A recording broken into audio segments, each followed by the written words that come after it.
उमा जी की बहू पिंकी को गप्पे मारने की बहुत आदत थी। वो जब भी किसी के बारे में बातें करती तो बड़े बड़े गप्पे फेंका करती।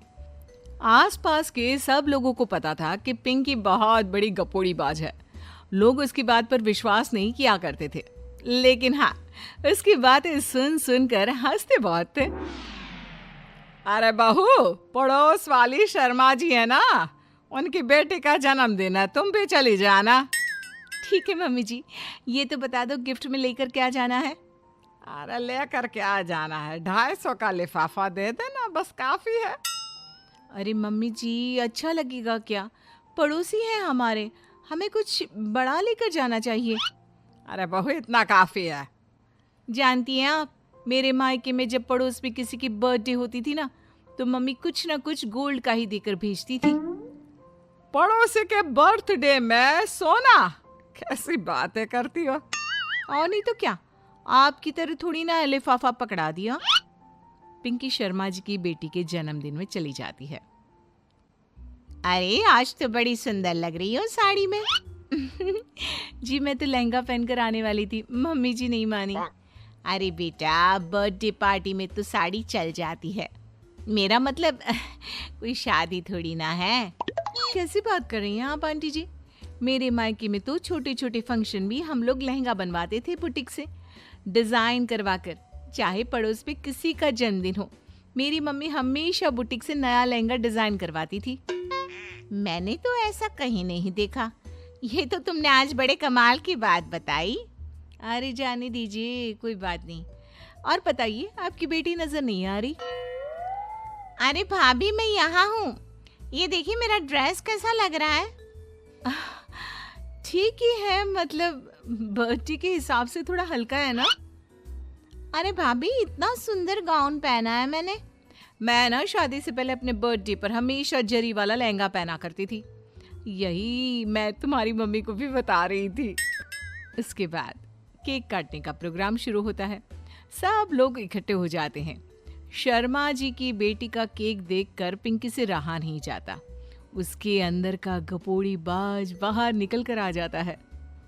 अरे इतना छोटा सा केक! अरे बेटा, मेहमानों के हिसाब से ही है, जितने लोग इतना बड़ा केक। आंटी जी, कम से कम 4 या 5 मंजिल वाला केक तो बनाना चाहिए था।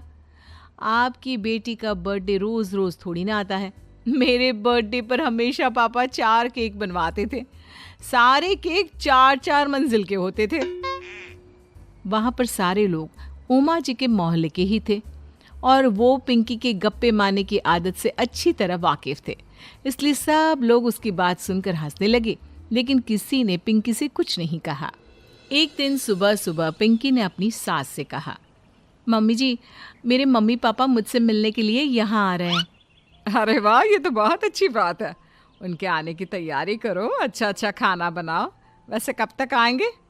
मम्मी जी फ्लाइट से आ रहे हैं, कल शाम को 4 बजे की फ्लाइट है। फ्लाइट? लेकिन बेटा, तेरा मायका तो यहाँ से 2 घंटे की दूरी पर है। तेरे मम्मी पापा फ्लाइट से कब से आने लगे? अरे मम्मी जी, आपको पता नहीं है, मेरे मम्मी पापा ना आधे घंटे की दूरी के लिए भी फ्लाइट का टिकट बुक करवाती है। अरे गप्पे थोड़े कम मारा करो बहू, कोई फ्लाइट से तब आएगा ना जब यहाँ पर एयरपोर्ट होगा। तुम्हारी मम्मी क्या उड़ कर आएगी घर में? अरे हाँ मम्मी जी, मैं तो भूल ही गई थी। वो क्या ना, मेरे मम्मी पापा हमेशा फ्लाइट से ही ट्रैवल करते हैं, तो मेरे दिमाग से ही निकल गया था। अगले दिन पिंकी के मम्मी और पापा पिंकी से मिलने के लिए उसके घर आते हैं। आइए आइए जी, आपका बहुत बहुत स्वागत है। और समदन जी, हमारी बेटे की कोई शिकायत तो नहीं ना? ठीक से संभाल लिया है ना आपका घर? अरे मेरी बहू बहुत समझदार है, घर का काम बहुत अच्छे तरीके से करती है। बस थोड़ा ज्यादा बोलने की आदत है उसे, आपको परेशान करती होगी ना। बात तो आपकी सही है, उसकी थोड़ा ज्यादा नहीं बहुत ज्यादा बोलने की आदत है। लेकिन कोई बात नहीं, आपकी बेटी दिल की बहुत अच्छी है, बस थोड़ा बोलती ही तो ज्यादा है। पिंकी बेटा, इधर आओ, देखो तुम्हारे मम्मी पापा आए हैं, तुमने इनके लिए खाना तो बना लिया ना? वो क्या है ना मम्मी जी, आपसे एक बात कहनी थी। हाँ हाँ बोलो बहू, क्या बात है? डरने की कोई जरूरत नहीं। वो मम्मी जी, मैंने सोचा मम्मी पापा आए हैं तो खाना बाहर से मंगवा लेती हूँ। अरे कोई बात नहीं बेटा, वैसे भी तुम किचन में काम करने लग जाती तो अपने मम्मी पापा से बात कब करती। बहुत अच्छा किया। अब तुम अपने मम्मी पापा के साथ बैठकर आराम से बात करो, मैं अंदर जाती हूँ। शाम का वक्त जैसे ही दरवाजे की घंटी बजी, 3-4 लोग हाथों में खाने के बहुत सारे पैकेट लेकर उमा जी के घर पहुंच गए। अरे भाई, कौन है आप लोग? लगता है गलत पते पर आ गए। नहीं नहीं माँ जी, हम तो खाने का ऑर्डर डिलीवर करने आए हैं, यहीं से बुकिंग मिली थी। अरे नहीं नहीं, आपको कोई गलत फहमी हुई है। हमारे यहाँ तो 2 ही मेहमान आए हैं। आपके हाथ के पैकेट देखकर लगता है इसमें 50 लोगों का खाना है। माँ जी, आपने सही समझा, खाना तो इसमें 50 लोगों का ही है, क्योंकि हमें ऑर्डर यहीं से 50 लोगों का मिला है। अरे लेकिन इतना सारा खाना, कहीं मेरी बहू ने अपनी गप मारने की आदत के चलते ऐसा तो नहीं कर दिया? ये खाना आप रख लीजिए और हमें हमारे पैसे दे दीजिए। अच्छा, वैसे कितने का बिल बना है? ज्यादा नहीं, बस 10,000 दे दीजिए। उन लोगों की बात सुनकर उमा जी पिंकी को आवाज देकर वहां बुलाती है। जैसे ही पिंकी वहां आती है, खुश होते हुए उन लोगों को वहां पर खाना रखने के लिए कहती है। अरे इतना सारा खाना क्यों मंगवाया बहू? अरे मम्मी जी, मैंने आपको बताया तो था, मम्मी पापा आए हैं तो मैं खाना बाहर से मंगवा रही हूँ। ये बात सही है बेटा, लेकिन 2 लोगों के लिए 50 लोगों का खाना? अरे मम्मी जी, कुछ कम पड़ जाए तो अच्छा थोड़ी ना लगता है, और मेरे मायके में तो ऐसा ही होता है, एक्स्ट्रा खाना मंगवाते हैं हम लोग।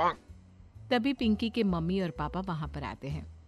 अरे बेटा, एक्स्ट्रा खाना मंगवाने का मतलब ये थोड़ी ना होता है कि 2 लोगों के खाने के लिए 50 लोगों का खाना मंगवा लो।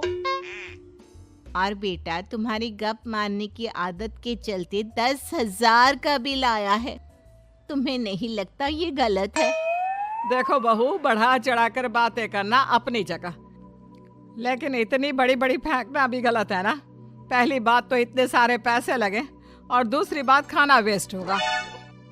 आप लोग ठीक कहते हैं, मैं आज के बाद अपनी इस आदत को कंट्रोल करने की कोशिश करूंगी और अब से गप थोड़ी कम मारा करूंगी। पिंकी की बात सुनकर सब लोग हंस